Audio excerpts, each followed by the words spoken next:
Hi, this week we are looking at supertypes and subtypes. The concept of supertype and subtype is very similar to the concept of superclass, subclass that we discussed in object-oriented programming. A supertype entity is a generic entity that has multiple entity categories that we call subtypes. According to the Oracle Help Center, ND, we can say that subtypes inherit all supertypes attributes, and subtypes have attributes that are different from other subtypes. So one subtype will have attributes that another subtype doesn't have. In addition, the addition of subtypes and supertypes results in what is known as the Enhanced or Extended Entity Relationship Model, or EER. The diagram shown here is an example of a supertype-subtype relationship. Note that the relationship is called is-A, just like the relationship of inheritance between two classes in object-oriented programming languages. Supertypes and subtypes reflect what happens in the real world.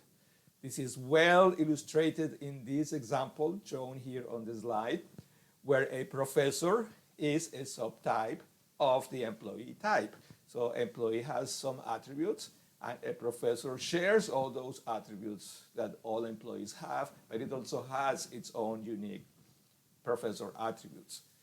Supertype, subtype relationships offer benefits in relational database design. For example, supertypes allow us to unify common attributes, relationships, and integrity for multiple entity sets. And subtypes allow us to support type-specific attributes, relationships, and integrity constraints. This way, we can build a simpler database, and our queries enforce tighter referential integrity. The addition of supertype subtypes to a relational database also has disadvantages. The development time is increased as the developer must identify the potential supertype-subtype relationships and add new entities to the model. You also need to add primary keys to the subtypes, which in most cases, or at least in many cases, results in an additional field. And the queries becomes less efficient as now they have to look through more tables.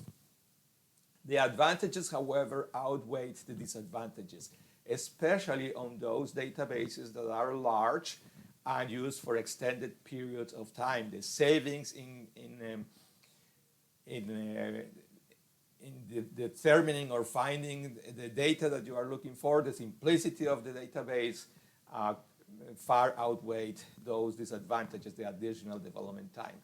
To close, it is important to keep in mind that the supertype-subtype relationship is always a one-to-one relationship. There is always one entity of the supertype associated with one entity of the subtype and vice versa.